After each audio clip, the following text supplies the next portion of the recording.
What constitutes a community, especially concerning Paradise, in my mind, I mean, it's pretty clear to me it was about the people. I can just tell you this was the friendliest place that I've ever seen. This was a town that you couldn't conduct a transaction without a conversation. There was no such thing as walking into a store, putting down your money and walking out. You had to talk about something with the clerk or with somebody in line. It was that kind of a place. It was very folksy.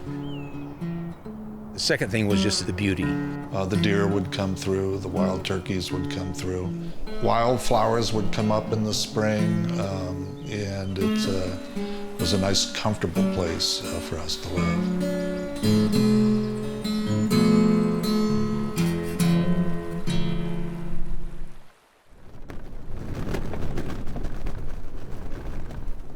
The red flag warning still in place through 7 a.m. tomorrow morning. Gusty north winds, low humidity, very dry fuels, all big factors. Even one of these alone would be a problem for fire danger. All three together, extremely concerning.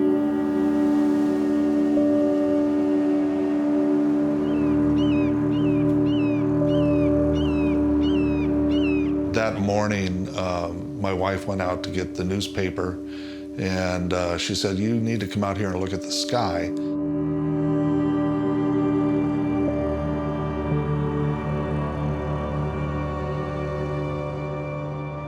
We were sitting at the breakfast counter and my daughter saw a small pillar of smoke rising in the distance. We didn't think anything of it because there'd been other fires that had occurred. I thought, oh no, please. I thought maybe it was a wall of fog because occasionally to the south you'll see a wall of fog, say over Yuba City. At that point, I was getting the kids out to go to school, and as we're walking out to the car, the phone rings and it's a school calling to let us know that school's been canceled that day because of a fire in the area, and that was 7:45 in the morning.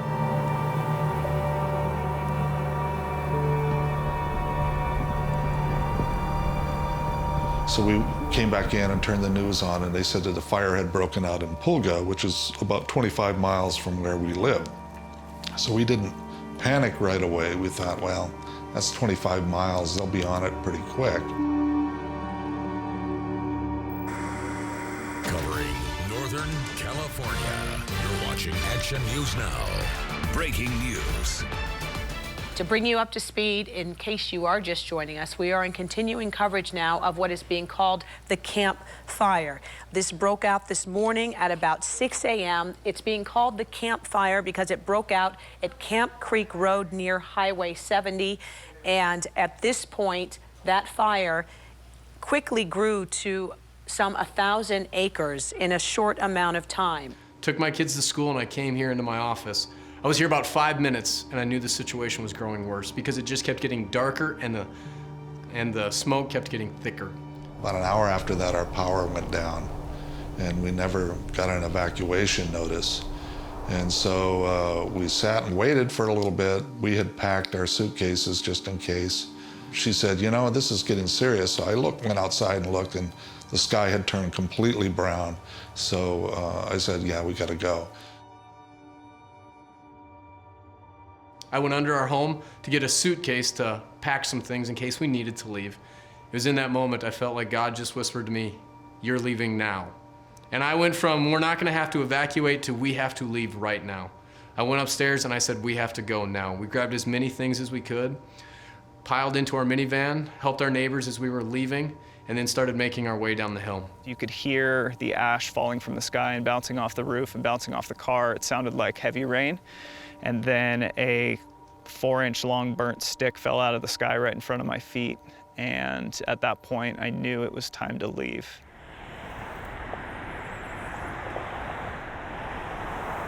Chico police actually are blocking this intersection off because they've turned all of this into one lane to get as many people out of Paradise as possible. Several people have been stopping here, talking to us, asking what's going on, but as well, the people that are coming through here are shouting that there was smoke everywhere, there was fire everywhere as they were trying to get out. I rushed into work. I turned on the television and things just exploded so fast that day. That's why it was so deadly. With the winds, the location couldn't have really been worse, and the path that the fire took.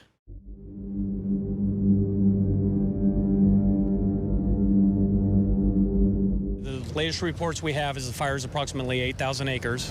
It moved from the CONCOW into the town of Paradise. The whole town of Paradise is under evacuation.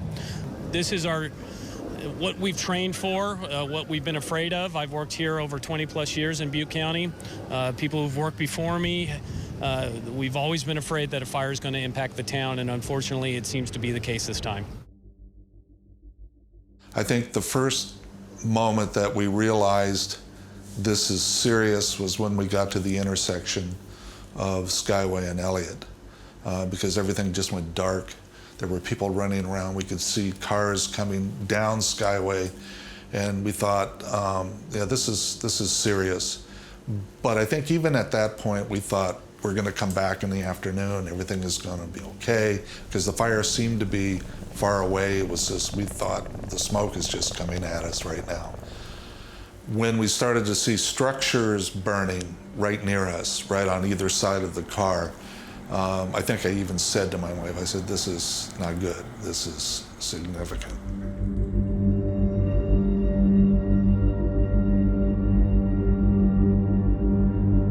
The latest number we have is 18,000 acres, and acting California Governor Gavin Newsom, he has declared a state of emergency for Butte.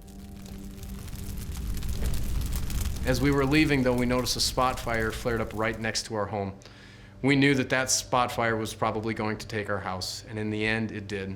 As we were going down the hill that day, it was gridlock and it was slow. We were trying to stay as calm as we could for our 3 kids in the car, 9, 6, and 3, saying a lot of silent prayers to ourselves and staying calm. Horrific.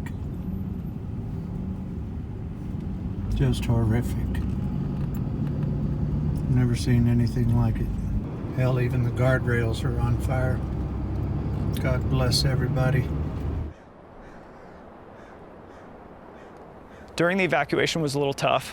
Having 2 young kids in the car, asking a ton of questions and trying to remain calm and being in gridlock is challenging. For the most part, I was able to be calm. Seeing fires popping up in neighborhoods on your exit path, and seeing fire where there shouldn't be fire. It's just hard to describe. You kind of don't believe it at first, and then it's almost overwhelming to see it all, and stuff that you're used to looking one way doesn't look that way anymore.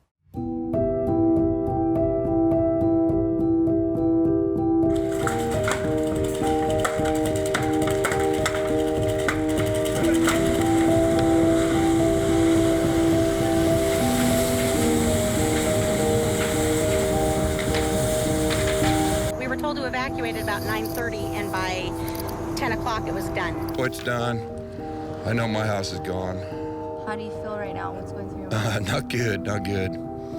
Everything I've worked for is done.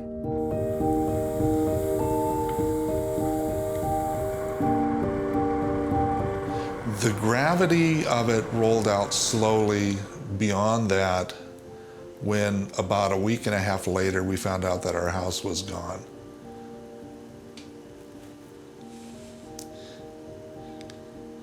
And then we started to hear about how thousands of people it had happened to them too.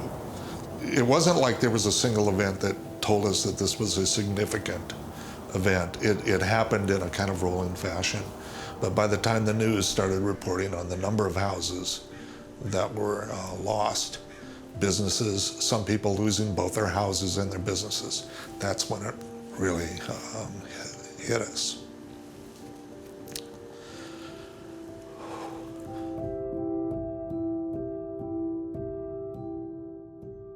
You were watching continuous coverage of the campfire burning in Butte County. Within the last hour and a half, we have learned that the fire has now burned 100,000 acres. It is now 20% contained, up 15% from yesterday. At least 9 people have now died, and the fire has burned more than 6,400 homes, making it the most destructive fire since statistics have been taken. I think the role Action News Now played was very critical, and it was basically to deliver life-saving information. As the fire unfolded, people had a hard time reaching someone with information about what was happening. And so we immediately went on the air live and also online and also through our app. And as we were able to gather information from authorities and from viewers who were calling in and sharing what they knew, we put it out as quickly as we could confirm it and as quickly as possible.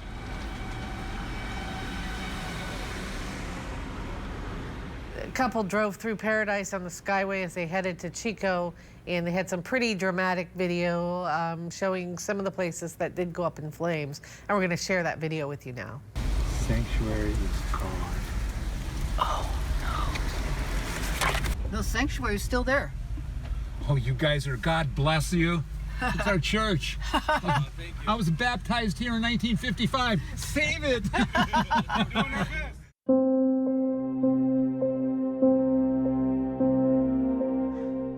The remains of 13 more people, as Alan just mentioned, were found overnight. 10 in Paradise, 3 in CONCOW.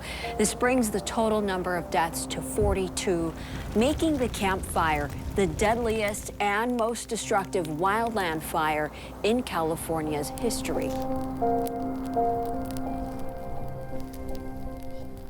Through my role as a therapist and as a former employee over at Chico State, they invited me to be at kind of a drop-in center for any students or employees who wanted to come in and just talk to a therapist. It's had so many different effects on people. Maybe this is common in natural disasters, but frankly, there's no precedent for an event like this. There's no wildfire that's been quite like this that almost literally wiped out a town. So there is quite a range of how people responded to the fire. And a lot of people out there, a lot of folks out there camped out in the Walmart parking lot, sleeping through the night. It was 46 degrees on our thermometer. I know it's really cold out there and it's a little breezy. And to think that these folks are having to spend the night in a tent on top of losing their home is just devastating.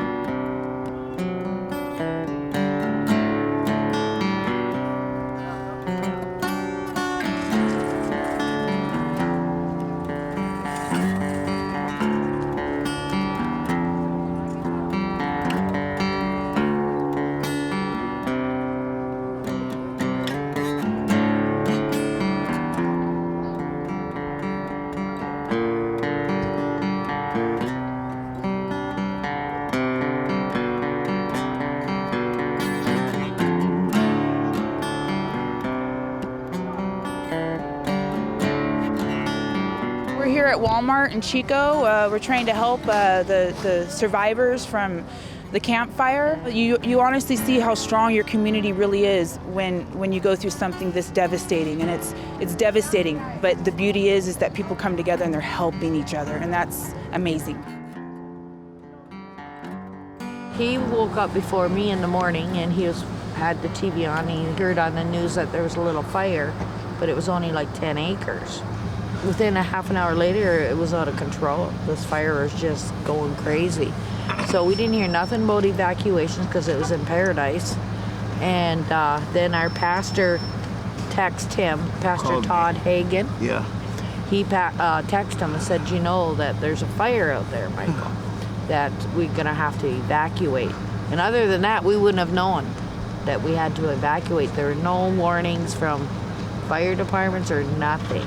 I'm from Placerville, California, and the fire broke out Thursday morning, 6:30 or so, and I didn't hear about it until Friday morning, and I tried calling my family, and there was no one picking up. So I wasn't sure in the way the news was portraying it that it was pretty devastating. So I left work a little early on Friday and started my search for my family. We started getting like, what are we gonna do? We gotta find somewhere to go. We don't know where all our church members went.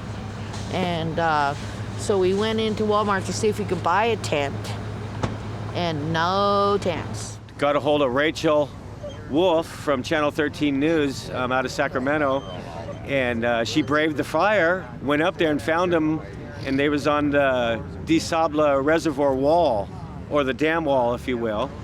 So as we're coming out, there was a pastor there, and he had a buggy full of tents. He's the one who supplied most of the people here. Yeah. He just bought them all himself. And so he helped. He was this one here, and plus everything else that we have, they gave us. God, it was just great. I found my family. I'm blessed. There's a lot of other people who didn't find their families. I've talked to them.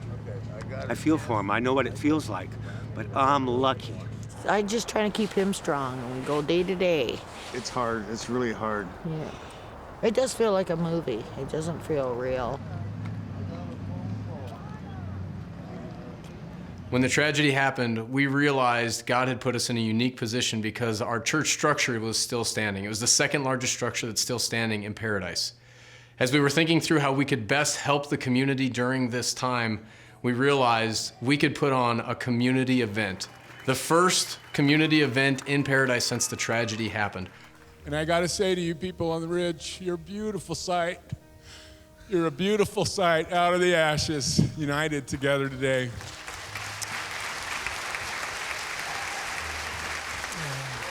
We have today over 4,000 people coming up to Paradise, many for their first time. It's their first big event, exciting, positive thing they're seeing up here in Paradise. We have My Pillow giving out. There's 10,000 pillows here. We have Panera Bread, over 4,000 meals. They have been cooking all night long for us. Stockings, gifts from all over the state and the country. We set up an account with Bank of America for the Campfire Victim Relief Fund. And the committee we met here, we decided that the money which we are coming, it would be separate from our Islamic Center Chico's account, so we don't mix up these two. And we will make sure that every dollar which comes goes to the right person. We've been aiding people with food, clothing. We've been letting them use the showers. We've had food trucks since the event happened, since the evacuation happened for 3 days. The reason we did it is because we heard from FEMA that if you want to see your city rebuilt, the main thing that you need are your schools and your churches to get back up and going as soon as possible. Because it's in those two areas that people find community, they find belonging and hope.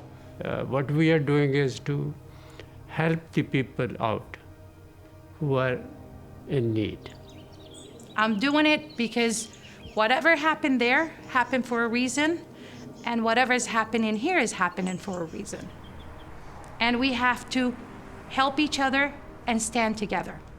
I lost hope before this fire, really, with people in general. Until this fire, you wouldn't have known that there was ever anything wrong or that there was a difference. You should see the people that are coming together. It's phenomenal.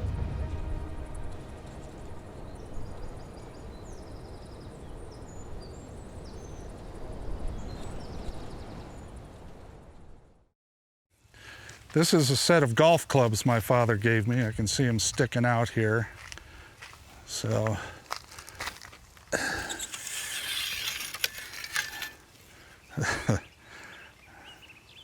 not much left. Well, when I look at where our office and library was, that's a really deep hole in terms of the sadness that this whole thing has brought about. You know, our family, my wife and I have invested a lot of time and energy in our educations. I had books that my father had given me that were first edition books. When we first got up here, we could see books, we could see the pages, But if you touched them, just like the old mummy movies, they just fall apart, which was kind of strange. Looking around here in the trees and the setting, it still feels like the same place. But when you look at this devastation, it's really the memories that are here, and we own those memories. We can keep those, and they're valuable to us. But no, it doesn't seem like the home that we had, because it isn't. It's pretty much gone.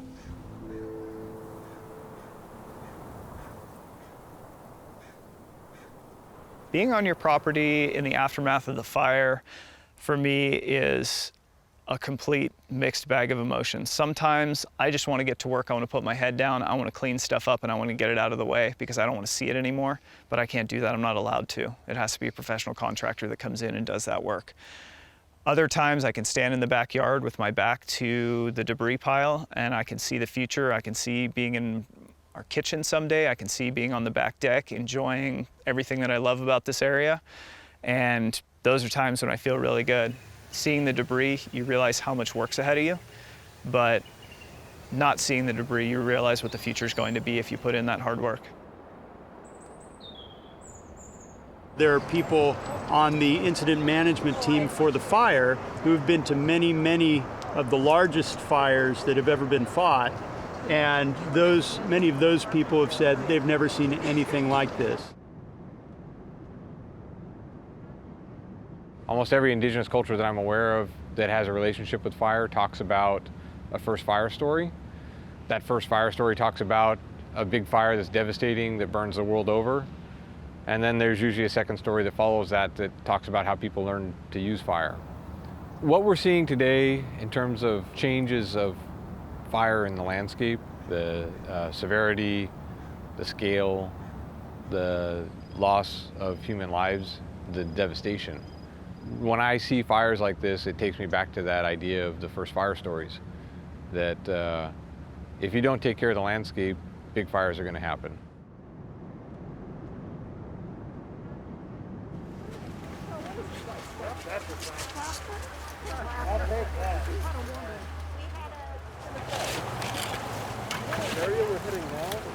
What's happening here today is we are trying to see if there's any artifacts that survived the fire that we can restore or at least keep to put on display in the new museum. The students from Chico State University, the anthropology department, have come along to help us today collect artifacts, and I think it's a great opportunity for them. It's kind of like gold mining, and you find something that survived. Eureka, I found it, you know, and it's kind of an interesting dig. And so we're going to try to figure out a way to, you know, put under cover those things that need to be preserved, you know, in a warehouse or building or however archived. And then the others will figure out some kind of interesting display and uses for them. So we're in the middle of a lot of wreckage right now, but there are good things in this wreckage, so we're going to try to save it. Well, amidst the devastation, I'm kind of mixed, feeling that optimistic in that we'll find collectible items within the burn, but generally speaking, I'm still in that fog of the trauma associated with the event only a little over 100 days ago.